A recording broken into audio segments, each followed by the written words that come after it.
Ya, assalamualaikum warahmatullahi wabarakatuh. Kembali lagi di channel Kudu Saham di video analisa sinyal forex untuk 5 sampai 9 Desember 2022. Ya, jadi seperti biasa kita sudah update di Instagram @forex_id. Jadi untuk kali ini kita akan membahas beberapa analisa yang ada di sini teman-teman, analisa intraday dan analisa swing teman-teman. Dan di sini sudah ada beberapa pair yang kita jadikan di sini. Di sini ada XAUUSD atau gold, kemudian ada US 100 atau US Tech, lalu ada Euro USD, kemudian ada GBP Japan Yen dan ada USD Swiss franc. Nah, di sini untuk UXAU USD atau gold sendiri kita analisa dari time frame M5 hingga H1. Kita masih wait and see di sini. Kita lihat sudah ada konfirmasi quotes dan adanya equal high. Oke, kemudian di sini di US 100 kita analisa dari time frame H4 hingga daily, kita ambil posisinya sell karena sudah ada konfirmasi quotes. Ini konfirmasi quotes untuk bullish ya teman-teman ya. Akan tetapi ini konfirmasi quotes juga untuk time frame rendah. Jadi ada dua konfirmasi quotes di sini. Jadi yang untuk daily-nya dia memang bullish. Kalau untuk H4, H1 dia juga ada konfirmasi quotes untuk koreksi atau bearish di time frame kecil.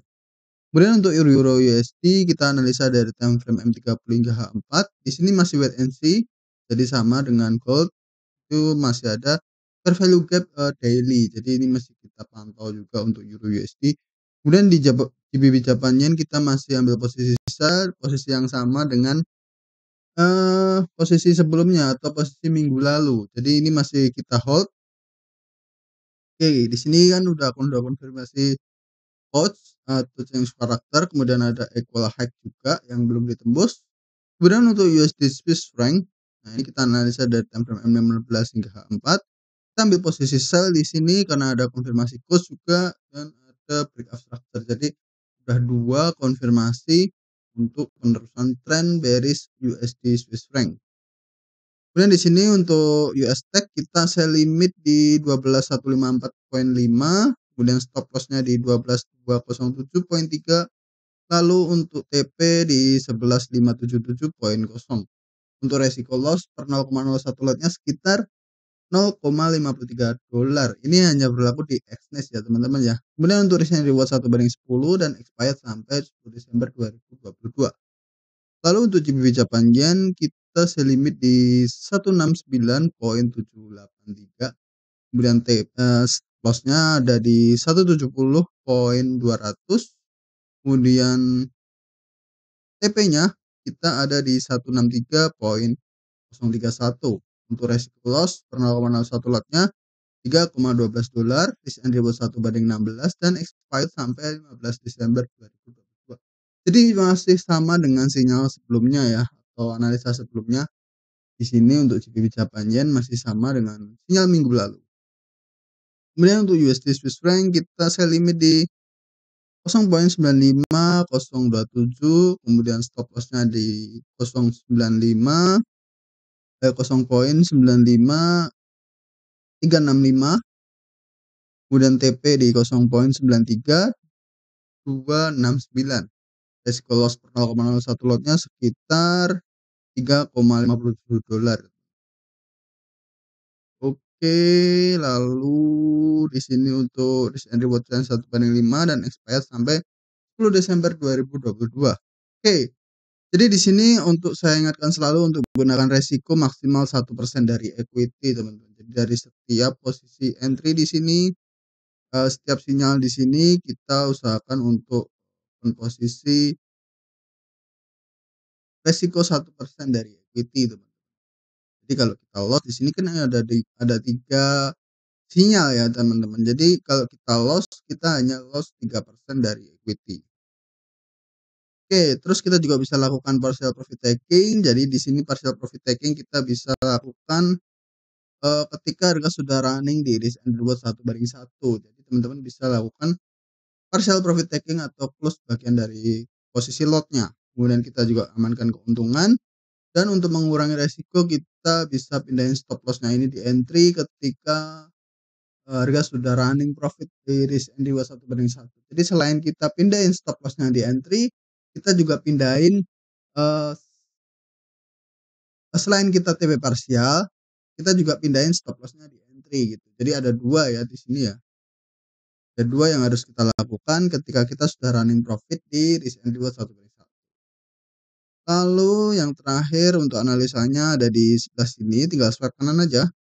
Di sini ada XAUUSD di time frame M30, kemudian ada US100 atau USD di time frame M30 juga, kemudian ada Euro USD, lalu yang terakhir ada GBP Japan Yen, dan yang terakhir ada USD Swiss franc. Oke, terus kita jangan lupa like terlebih dahulu, terus kita bahas satu persatu dari XAUUSD terlebih dahulu.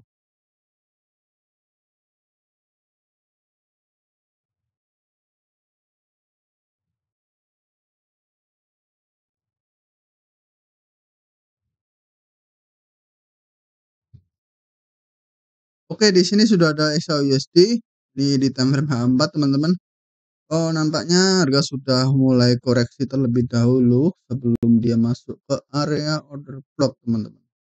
Jadi di sini harga sudah terlanjur koreksi terlebih dahulu sebelum dia masuk ke area order block. Nah, di sini tadinya kan kita untuk prediksikan dia akan naik terlebih dahulu baru turun. Ternyata di sini harga stuck di sini, kemudian harga langsung turun, teman.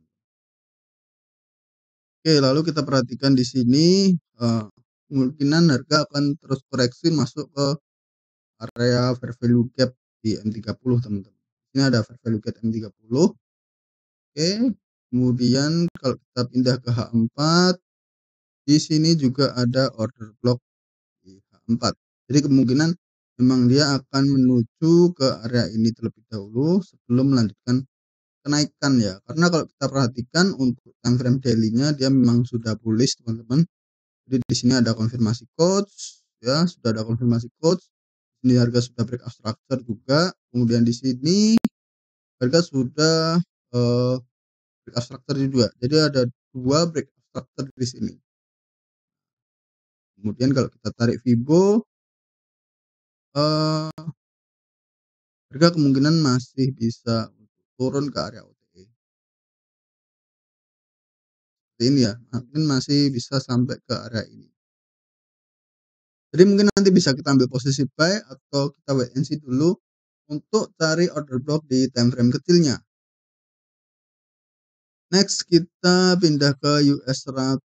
US 100 juga nampaknya harga sudah koreksi dahulu sebelum dia sentuh sell limit kita. Nah, di sini ada 2 sell limit yang saya cantumin, walaupun sell limit yang saya taruh di Instagram itu sell limit yang ini ya, teman-teman ya, yang gede ya. Walaupun yang kecil tidak saya cantumin, tapi saya kasih analisanya atau gambar analisanya di Instagram, teman.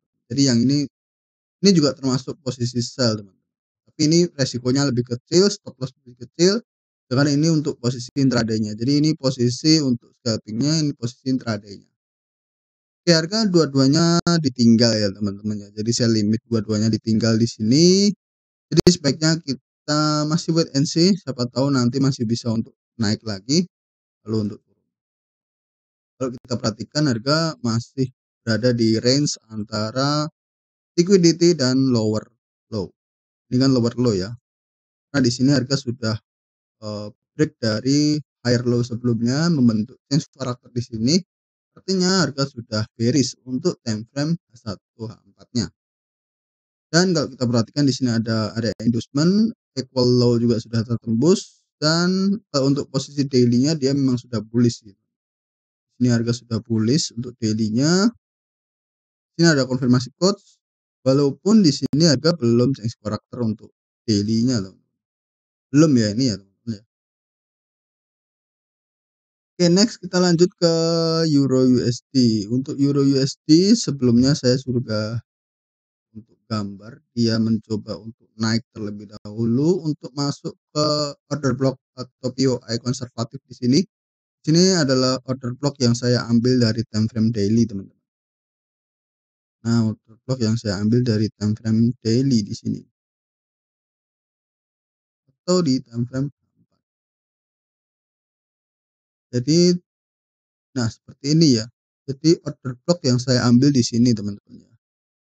Nah, ini kan ada satu candle bullish terakhir sebelum dia turun. Kemudian untuk fair value gap-nya, ini fair value gap di time frame daily ini. Ini kan ada fair value gap ya, ini jarak antara ekor sebelum dan ekor sesudah. Nah, ini kalau teman perhatikan teliti di sini, ini kan ada jarak ya antara ekor sebelum dan ekor sesudah. Untuk kemungkinan untuk koreksi bisa lebih dalam, bisa cuman sampai sini, teman-teman. Jadi kalau kita perhatikan ada dua kemungkinan di sini untuk POI untuk buy, tapi karena di sini harga sudah breakout structure di sini, langkah lebih sehatnya untuk dia koreksi tidak sampai menembus higher low sebelumnya. Jadi higher low daily di sini kalau kita perhatikan higher low untuk daily. Nah, di sini kan low-nya, kemudian di sini high-nya. Jadi alangkah lebih baik kalau dia untuk koreksi tidak lebih dalam dari higher low sebelumnya di sini. Jadi misalkan dia koreksi sampai di area ini, masuk ke area order block yang di sini, itu mungkin masih bagus untuk melanjutkan kenaikan. Tapi kalau harga yang di sini higher low yang di sini tertembus, kemungkinan dia akan mencoba untuk ambil order block yang ada di sini. Oke, mungkin kita lihat yang frame 4-nya. Di sini ada order block ya di daily ya. Nah, di sini kan kita perhatikan ini bisa untuk potensi buy ya teman-teman ya. Mungkin kita bisa cari di time frame kecilnya lagi di time frame H1. Oke, mungkin di time frame H1 di area ini teman-teman. Ini mungkin bisa jadi ada potensi untuk buy di area itu. Ini di harga 1.3350-an ya, 1.3348 sampai ke 1.3025 ya, sekitar situ. Oke, next kita pindah ke GBP Japan Yen. GBP Japan Yen ini sinyal masih berlaku dari sinyal minggu lalu teman-teman. Kalau kita perhatikan di sini untuk time frame daily-nya dia sudah bearish karena di sini higher high, di sini higher low, kemudian harga break di sini menciptakan new higher high. Setelah harga membentuk new higher high di sini harga masih koreksi wajar, tetapi di sini harga mulai break up structure di sini, harga break dari higher low sebelumnya menciptakan lower low. Oke, menciptakan lower low di sini artinya harga sudah eh, konfirmasi untuk bearish. Nah, karena di sini harga belum break area ini, artinya dia belum break up structure, artinya low atau lower low yang kita pakai itu di sini. Jadi bukan di sini, jadi yang kita pakai yang di sini. Kemudian higher high-nya kita bisa tarik Vivo dari sini ke sini. Seperti ini teman-teman. Jadi area potensi untuk bisa sell atau open posisi sell. Kita lihat ada dua kemungkinan ya, di sini juga ada, dan di sini area sell limit kita. Jadi kita pakai area sell limit yang berada di area OTE. Tapi nanti kalau kita lihat di sini harga mulai naik, terus di sini ada konfirmasi untuk bearish seperti ini. Nah, baru kita bisa ambil posisi sell ketika ada konfirmasi bearish seperti ini. Nah, oke, next kita lanjut ke yang terakhir, ada USD Swiss franc. Di USD Swiss franc sebelumnya kita ada posisi sell limit juga di minggu lalu, harga tidak menyentuh sell limit. Tidak apa-apa, kita akan coba untuk ambil posisi sell lagi di sini karena harga sudah adanya konfirmasi breakout structure di sini. Artinya di sini adalah higher low karena harga sudah breakout structure. Ketika harga sudah breakout structure di sini jadi valid. Ini adalah area higher low atau swing high yang kuat. Oke, jadi ketika harga menciptakan area swing high, berarti dia juga menciptakan area supply. Kita tinggal tarik Fibo aja dari area tertinggi hingga ke area terendah. Kita bisa dapatkan di mana area OTE-nya. Ini area OTE-nya yang ada order block-nya cuma ada di sini teman-teman. Jadi kita pakai order block yang ada di situ, teman. Oke, semoga aja ini kejemput. Nanti kita bahas lagi untuk sinyal berikutnya di grup saja, teman-teman. Jadi akan saya share beberapa sinyal yang tidak saya share di sini. Jadi teman-teman bisa langsung stay tune aja di grup Telegram Kurforek. Oke, mungkin cukup sekian dari video kita analisa kali ini. Semoga bermanfaat dari video kali ini. Yang udah profit pertahankan, yang masih loss terus belajar ya pertahankan risk manajemennya, karena itu adalah kunci untuk profit konsisten jangka panjang. So ikuti terus analisasinya forex di video-video selanjutnya. Jadi jangan lupa subscribe agar tidak ketinggalan update video berikutnya. Wassalamualaikum warahmatullahi wabarakatuh.